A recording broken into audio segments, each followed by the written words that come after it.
આજે ચૈત્ર સુદ 14 છે, શુક્રવાર છે, 11/4/2025 વર્ષ છે. બહુ રમણીય વચનામૃત છે. ભક્તજનો સમજી શકો તો વચનના ગુણ કયા? સ્વામિનારાયણ ભગવાન કહેતા કે વાણીને પાણી ગાળીને વાપરવા. પાણી જો ગાળ્યા વગર વાપરીએ તો જંતુઓ અંદર આવી જાય, અને વાણી ગાળ્યા વગર વાપરીએ તો શું પરિણામ આવે? અનિષ્ટ આવી જાય, તમારો ઇષ્ટ ના થાય.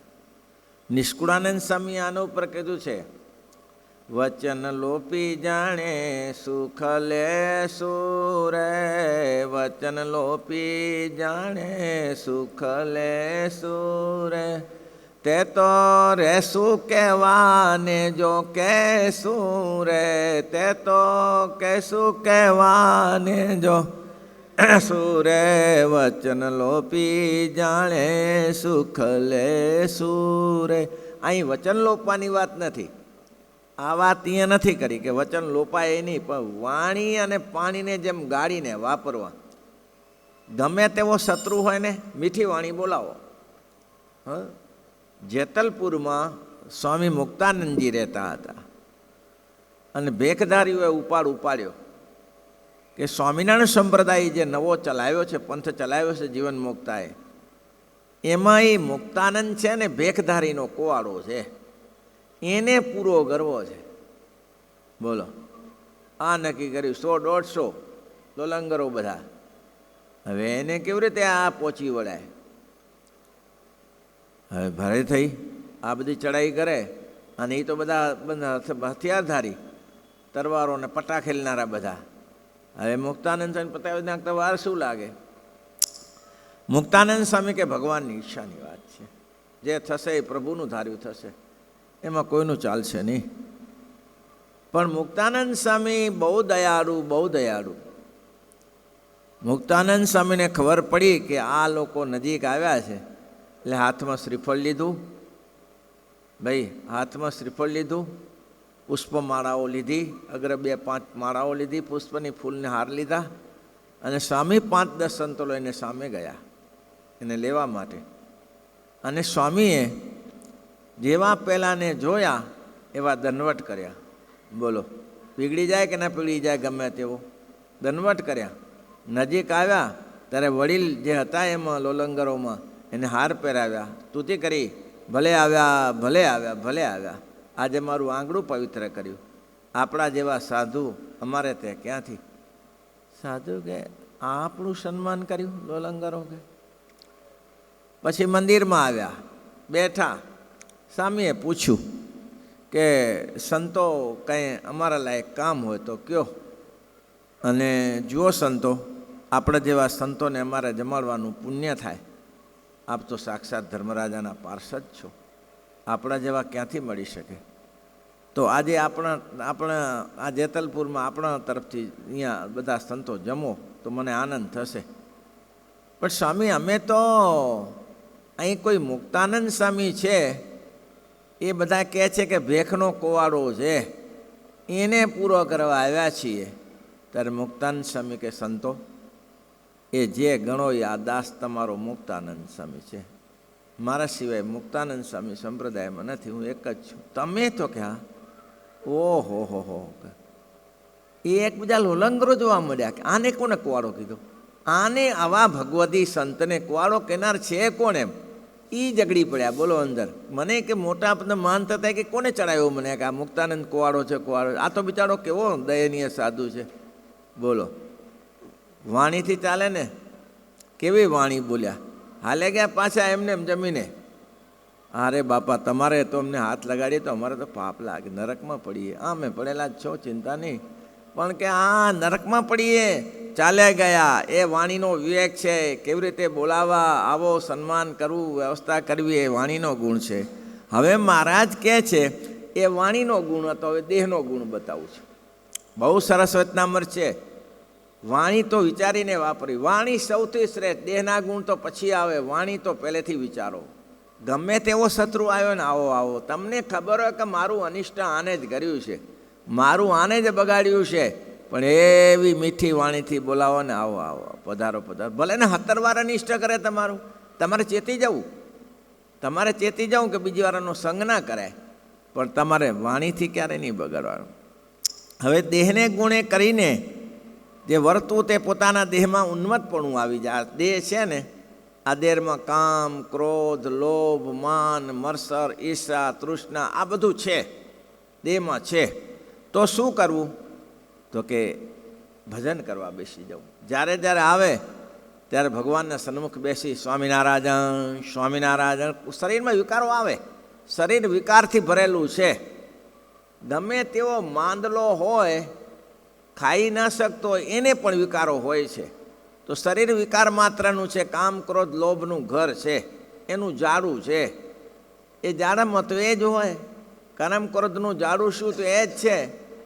આપણે કોઈ ઝેરી વૃક્ષ હોય અને એમાં ઝેરી ફળ થાય છે, અને જુઓ એક મોસંબી જેવું ફળ થાય છે, કડવું કડવું હોય, અને મોસંબી પણ થાય. મોસંબીના પત્તા અને એના પત્તા બે હરખા જ હોય, એ ઝાડ હરખા જ હોય. મોસંબી માપની આવે, મોસંબી ઢેગલાબંધ ના આવે, પણ પહેલાં ફળ તો આખું ફળ ઝાડ ના દેખાય એવા આવી જાય. ભાઈ આ દ્રષ્ટાંત જોવા જેવું છે. આખું દેહનું ઝાડું જેવું છે, જેમાં ઝેરી ઝાડું છે, કામ, ક્રોધ, લોભ ઇત્યાદિકના વિકારો ભરેલું ઝાડું છે, એમાં એ જ નીકળશે. અને તમે વિચાર કરજો, તમે વિચાર કરજો, સારા વિચારો વધારે આવે છે કે ખોટા વિચારો આવે છે વધારે? એ ભાઈ, સારા વિચારો 24 કલાકમાં વધારે આવે છે કે ખોટા આવે છે? ભગવાન સંબંધી વિચારો આવે છે કે વધારે પડતા વ્યવહાર સંબંધી આવે છે? વિચાર કરી જો તમે તમારી રીતે. તમે શું છે, હું આવું, તો એ વિચારો જગતમાં જ ખેંચી જાય. આપણે વિચારો આપણે જગતમાં જ ખેંચી જાય. એ ઝાડવું જેવું છે, અને એ શુભ વિચારો ના આવે, અશુભ વિચારો જ આવે પાછા. એનું કારણ છે, મેં કીધું તો કે ખેતરમાં ઘઉં, બાજરી, મોલ વાવીએ, મગ વાવીએ, મઠ વાવીએ, ઘાસ કોને વાવ્યું? ઘાસ આટલું થયું વાવ્યું કે ને, એ આવી જ જાય. જેવું તમે વાવો એટલે ઘાસ પેલું પાક કરતા પેલું ઘાસ તૈયાર થઈ જાય, કે અમે તૈયાર જ છીએ. તેમ સજ્જનો તૈયાર થાય ને કાં દુર્જનો વધારે તૈયાર થઈ જાય. દુર્જનોને માટે કંઈ શિંગડા નથી હોતા, એ ભેગા થઈ જ જાય. મૂર્ખોના ટોળા નથી હોતા, એ ભેગા થઈ જાય. સજ્જન શોધવા પડે, અને મૂર્ખના ટોળા ન હોય, એટલું ધ્યાન રાખવાનું. મૂર્ખ જ્યાં જુઓ ત્યાં મળી રહેશે. ખલ પુરુષોની ખામી નથી, અને સર્જન પુરુષની કમી છે. ભાઈ તો કે છે આ શરીર છે એ ઝેરનું ઝાડવું છે. આમ અમૃતના ઝાડ વાવે એને કરતાં ઝેરના ઝાડ વાવી દે. મેં કીધું ને, ઝેરી જે લીંબુ થાય છે એ મારા એટલા બધા થાય, એટલા બધા થાય, ઓહો, ઝાડ ના દેખાય એવા થાય. તેમાં શરીરમાં સારા વિચારો એટલા ના આવે, પણ ખરાબ વિચારો ઝેરી ઝાડવાના જેવા છે. એટલે કહે છે ભજન કર્યા કરો. મહારાજના મંદિરમાં તમે સંકલ્પ વિકલ્પને વંશ ના કરી શકો. ભગવાનની મૂર્તિ પાસે બેસીને એ વાલા રમ જમ કરતા, કાન મારે ઘરે આવો રે, વાલા રમ જમ કરતા, કાન મારે ઘરે આવો રે, એ મારા પૂરા કરવા કોડ હસીને બોલાવો રે, મારા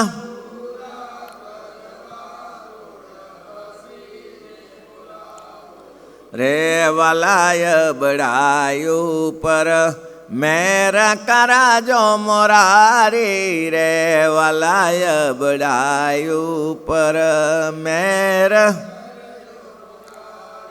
રે, હું તો જન્મો જન્મની નાથ દાસી તમારી રે, હું તો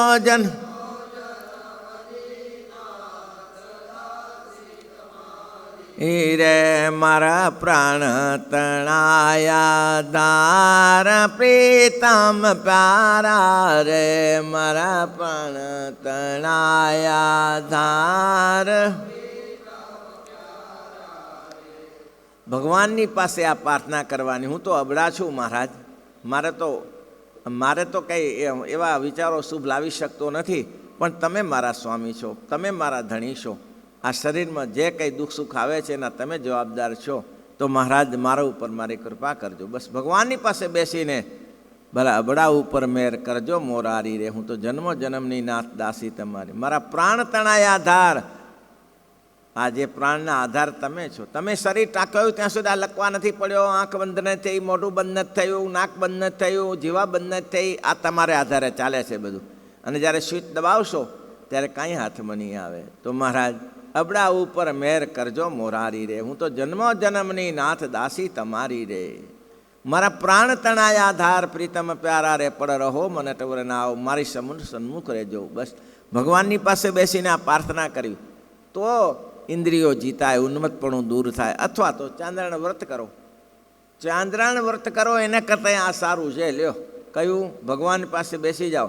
ચાંદ્રાયણ વ્રત તો બે પીપીલા વ્રત હોય, અથવા તો જવું વ્રત હોય. આ બધા વ્રતો કરીએ, ચાંદ્રાયણ કરીએ, અઠાઈ કરીએ, એના કરતાં ભગવાનની પાસે બેસીને ભજન કરવું શ્રેષ્ઠ છે. મહારાજના ચરણમાં બેસીને આમ કહ્યું મહારાજે. અને મહારાજ કે એટલું નહીં, તેને દેખીને તપ કર્યા જ કરવું, ભજન કર્યા જ કરવું. પછી મોટા સંતો આ શરીરની સંભાળ રાખશે. મંડળમાં હોય ને ત્યારે કે ભાઈ આનું ધ્યાન રાખો, આ બહુ ખાતો નથી પીતો નથી ને સંભાળો થોડું.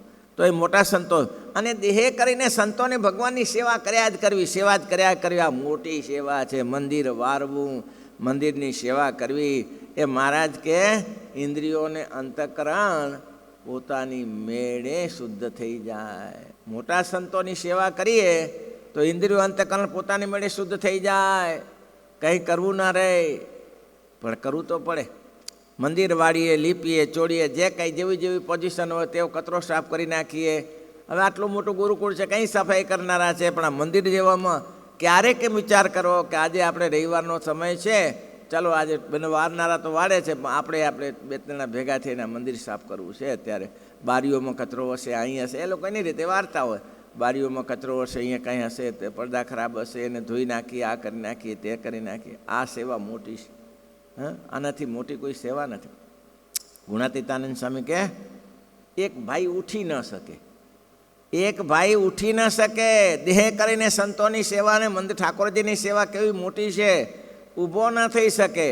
સ્વામીને કીધું, સ્વામી છોકરો મરવા પડ્યો છે, ઊભો થતો નથી, ખાટલામાં પડ્યો 12 મહિના થયા, હવે તો અમે કંટાળ્યા છીએ, હવે કરવું શું? આની સેવા નવડાવું ધોડાવું ખાવડું બધું જાદરું બાથરૂમ બધું એમાં થાય ખાટલામાં. સ્વામી કહે અહીં લેતા આવો, પણ સ્વામી હાલી હગે એવો નથી. એમ તો કે ખાટલામાં નાખીને લાવો. ખાટલામાં નાખીને લાયા. સ્વામી કહે નીચે બેસાડો. નીચે બેસાડ્યો. સ્વામી સાવણી આપી. હવે આ શું સાવણી વારે? સાવણી શું વારે? પછી કીધું કે લે આ સાવણી આમ આડું સાફ કર જેટલું થાય એટલે થોડી રેતી ભેગી કર. આમાં તો પેલા માટીના ઘર ને એટલે ગમે તેવી વાવરી હોય તો થોડું તો મળી જાય. તે થોડી માટી રેતી ભેગી થઈ, સ્વામી કા તારા શરીર પર લગાડી દે. શરીરમાં લગાડી દઉં, લઈ જાઓ, હવે કાલે લેતા આવજો. બીજે દિવસે લાયા. બીજે દિવસે સ્વામી કે કેવું થાય છે? તો ઠીક છે સ્વામી, થોડું આમ લબડીને વાળ થોડું મંદિર, અને એની રીતે ભેગી લગાડી. અરે ભાઈ સ્વામી કે મહિના દિવસમાં તો ચાલતો થઈ ગયો. સેવાએ કરીને, એક તો સ્વામીનું વચન અને સેવાએ કરીને ચાલતો થઈ ગયો. એટલે સ્વામી અહીંયા કહે છે કે મંદિરની સેવા કરો બાપા. મંદિર તો એને શું વાર્યું, પછી તો કાયમી મંદિર વાળવા આવતો, અને એને કીધું કે આ સેવા હું નહીં છોડું. હવે શરીર સારું રહે કે બીમાર રહે, હવે આ મારે સેવા કરવી છે. તે ઠાકોર ઘરની સેવા અને બૈરીની સેવા તો દુનિયા આખી કરે છે. સ્ત્રીની સેવા, છોકરાની સેવા કોણ નથી કરતું? છોકરાની સેવા કોણ નથી કરતું? એ તો બધા કરે છે. પણ ભગવાન પુરુષોત્તમ નારાયણની સેવા, અને એમાંય મા બાપની સેવા કરવી હોય ને તો વિચારવું પડે. છોકરાની સેવામાં વિચારવું નહીં પડતું. મા બાપની સેવા કરવી હોય તો તમે વિચાર કરજો કે મા બાપની સેવા કરતાં 17 વિચાર થાય. એને ઢોરવાળા શું પેલા વૃદ્ધાશ્રમમાં મૂકવાનું થાય ને, એને વૃદ્ધાશ્રમમાં મૂકી આવે. છોકરાને કોઈ મૂકી આવે વૃદ્ધાશ્રમમાં? ગમે તેવી માં હોય, ગમે તેવો બાપ હોય, પણ ગમે તે આઘું પાછું કરીને ખાવાનું આપે. છોકરું માગે કે સમયે 10 રૂપિયા જોઈએ તો ગમે તે આપે, વડીલ માગે તો ના આપે. એટલે એ તો દુનિયા આખી કરે છે. જે કરવાનું છે નહીં થતું. આ ભગવાનની સેવા કરો, બહુ દયાળુ છે. સેવા કરો, દયાળુ છે. મને અનુભવ છે કે આ મહારાજની સેવા નિષ્ફળ જતી નથી. એની પાસે બેસીને ભક્તિ કરો. મહારાજ કે સંતોને આ દેહ કરીને ભગવાન અને ભગવાનના સંતોની સેવા ચાકરી કર્યા કરે. અને સંતો પ્રસન્ન થશે. મહારાજ કે એને એ રીતે કરીને શું આ પ્રશ્ન શું હતો? પ્રશ્ન શું હતો મિલનભાઈ?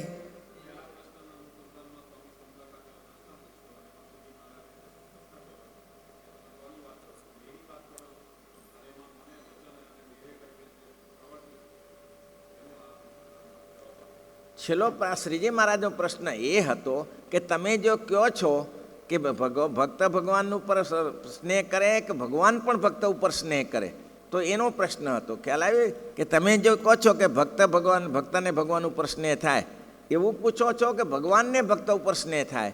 ત્યારે સ્વામી પ્રકાશાનંદ સ્વામી કીધું અમે બંનેને પૂછીએ છીએ. એટલે પછી મહારાજે કીધું કે વચનના ગુણથી વર્તું, દેહના ગુણથી. દેહને શું? તો દેહના ગુણો એ છે ભજન કર્યા કરું, ભજન કર્યા કરું, ભજન કર્યા કરું. દેહને વ્રત ત્રણ કરીને દુર્વળ કરી ઉન્મત હોય તે ઉન્મતે કાઢી નાખવાની, આ કરવાનું. પછી આ સંતને એટલું બધું કાઢી નાખવાનું કે સંતની કોઈ સંભાળ જાતે નહીં રાખવાની. પછી સંતો મંડળના સંભાળ રાખશે. અને દેહ કરીને ભગવાન અને ભગવાનના સંતોની ટેલ ચાકરી કર્યા કરવાની. એવી રીતે વર્તે તો એના ઉપર ભગવાનની પ્રસન્નતા થાય. આવી રીતે વર્તે ને તો એના ઉપર ભગવાનની પ્રસન્નતા થાય. આ કેના ગુણ બતાવ્યા? પહેલા વચનના ગુણ, આ દેહના ગુણ. હવે શેના આવે છે? મન, કર્મ, વચને. મન હવે બાકી રહ્યું. તો કે મનના ગુણે કરીને કેવી રીતે વર્તાય? મને કરીને કેવી રીતે વર્તાય? કેવી રીતે વર્તવાનું? કાલે મેં ભગતને બતાવ્યું. ભગવાન જો ભગત આપણે દંડવટ કરીએ ત્યારે આમ દંડવટ થયા કરે ને આ માળા કરીએ ત્યારે 1 2 3 4 માળા કર્યા કરીએ. એમાં કંઈ સબીજ ન થાય, નિર્બીજ થઈ જાય. તો સબીજ કરવું હોય તો શું કરવું પડે? એટલા માટે કીધું કે પેલું ઝપ્યું મધ્યમ થાય, માળા જ ઉત્તમ છે. ખ્યાલ આવી? ઝપ્યું મધ્યમ કહેવાય. એ તો પછી તમે હાલતા ચાલતા તમે કરી શકો એટલા માટે. બાકી માળા ઉત્તમ કહેવાય. કેમ? તો કે શરૂઆતમાં આપણે ચાલુ કરીએ, તમે જો વધારે કરતા હો તો 10 આંગળાની માળા 10 જાણો રે. મહારાજ પોતે લખે છે 10 આંગળીની માળા, પગના અંગૂઠાની 10 આંગળીની માળા 10 કરવાની. પછી પોંચાની કરવાની, તળિયાની કરવાની, પંજાની કરવાની, ગરિયાની કરવાનું, કાંડાની કરવાની, પિંડીની કરવાની, ગોઠણની કરવાની, સાથળની કરવાની, પછી મહારાજને કેળની કરવાની. આ બધી એક પછી એક માળા કરતા જવાનું, એક એક અંગ જોતા જવાનું. તમે આખી માળા કરો તો શ્રી ભગવાનની મૂર્તિ યાદ ન રહે તો કોઈ ચિંતા નહીં. ધીમે ધીમે પ્રયાસ કરો, એક પછી એક ચાલુ કરો. પેલા આંગળીની માળા કરો ને ભૂલી જવાય. પછી બીજી આંગળી લેશો ત્યારે તો પાછું યાદ આવશે ને મહારાજના અંગ. આમ તો અમથું જ હશે. બેરખો લઈને આપણે માળા કર્યા કરીએ તો એને છે કે ભગવાનની મૂર્તિ યાદ નહીં આવે. સબીજ કરો, જે કરો તા હો તે. માળા કરો તો એવી રીતે કરો, તેમ દંડવટ કરવાના થાય. પંચાંગ આપણે સાષ્ટાંગ કરીને ભગવાનને, તો સાષ્ટાંગ નિષ્ફળ ના જવા જોઈએ. કેવી રીતે? પ્રથમ જ્યારે દંડવટ કરીએ ત્યારે મહારાજના ચરણથી ચાલીએ. હે મહારાજ, હે દયાળુ, હે કૃપા સિંધુ, તમારા ચરણ કરનારથી પ્રીતિ થાય એવી ભાવના કરીને એક દંડવટ કરવાનું. પછી મહારાજને ગોઠણ કરવાના. ગોઠણને મહારાજ આ ગોઠણ તમારા માટે છે અને તમારી ભક્તિ માટે છે. પછી મહારાજની કેળની માળા કરવાની કે મહારાજ આ શરીર આગું પાછું થાય છે, કેળથી જ વરે છે, નહીં તો શરીર વધે નહીં. એ તમારામાં કેળની માળા કરવાની. પછી મહારાજ કેમ ચાલતા 5-6 દંડવટ કરતા હોઈએ. પછી મહારાજના પેટની માળા કરવાની, ટમકની માળા કરવાની કે મહારાજ આ શરીરમાં તમે પચાવો છો એ તમારી દયાથી પચે છે ને, તો જે નાખી પછી કેવી રીતે જાય છે? પછી જાય છે ને તમારી કૃપાએ કરીને. પછી મહારાજની છાતીની દંડ કરે કે મહારાજ સ્વસ્તમિદમ કલેવરગ્રહમ જાવત દૂરે. સ્વસ્થ શરીર છે, તમારી કૃપા છે. મસ્તકને વિશે માળા કરતાં એમ કહેવું કે હે મહારાજ, એક જ સંકલ્પ કરી 1 જ મિનિટમાં થઈ જાય. મહારાજ આ મસ્તક છે એ હર હંમેશ માટે તમારા માટે નમતું રહે. દુનિયાના કોઈ પણ વિષયમાં મસ્તક જાય નહીં, કોઈ જગ્યાએ માથું નમે નહીં, તમારા ચરણારવિંદ સિવાય, તમારા મસ્તક સિવાય. એવી રીતે જોતું જવું ને માળા કરતી જવાની. એટલે મહારાજ કહે છે દ્રષ્ટિ વર્તમાન મન દ્રષ્ટિ વર્તમાન ભગવાનના અંગનું ધ્યાન કરવું. કેવી રીતે? દંડવટ કરતાં દંડવટ કરતા જાય ને મહારાજનું એક અંગ જોતા જઈએ. 5-10 દંડવટ થઈ જાય તો અંગ આપણે નક્કી કરી નાખવાના. આટલા અંગ થશે એટલે એટલી માળા થઈ જશે, આટલા દંડવટ થઈ જશે. એ દંડવટ કરવાના. મહારાજ કે એના ઉપર ભગવાનની પ્રસન્નતા થાય છે. આવી રીતે દર્શન કરે છે તેના ઉપર. પણ દર્શન ફાટી દ્રષ્ટિથી કરે, ભગવાનમાં અનુસંધાન ન રાખે અને આમ તેમ ડાફડિયા મારે. કોણ આવ્યો, શું છે, તારા બાપાને જે હોય તારે શું લેવા દેવા છે એની સાથે? કોણ આવ્યો ને કોણ ગયો એ કરવા માટે અહીં આવ્યો છે? હા, મોટા સંતો કહેતા કે એક ગામમાં ગયા અને ગામમાં ગયા એટલે પટેલિયાઓ બધા ભેગા થયા. તો પટેલિયાને તો ખેતર ભલું, એટલે બીજો એક પટેલિયો કહે છે આજે તો 500 ફૂટ વાડ કરી નાખી, કાંટા લાવીને વાડ કરી નાખી. બીજો પટેલ કે આપણે કંઈ ઓછું નથી કર્યું, આપણે ખેતર ખેડી નાખ્યું. બીજો કે મેં ઝાડા લાવીને બધું મૂકી રાખ્યા છે, કાલે વાડ કરવાની છે. સંતો ઊભા થયા, રવાના થયા. કેમ સ્વામી તમે તો કથા વાર્તા કરવા આવ્યા છો ને, પણ કાંટા ભરાઈ ગયા નહીં. ભાઈ મંદિરમાં કાંટા ભરાઈ ગયા, બેસવું ક્યાં? તેમ કાંટા ભરી ના દેવા, ઝાડા ના ભરી દેવાના. અહીંયા ક્યાં બેસાય એવું છે? કેમ સ્વામી અહીંયા કાંટા છે? કાંટા અહીંયા નથી, પણ તમે બધા ભરીને લાયા ને અત્યારે. કોઈ આટલી વાડ કરીને ખેતરમાં ઝાડા કાઢ્યા ને આ કાંટા ભરી ના દેવા. એટલે મહારાજ કહે છે ડાફડિયા મારતા મારતા દર્શન ના કરવા, એકાગ્ર ચિત્તે દર્શન કરવા.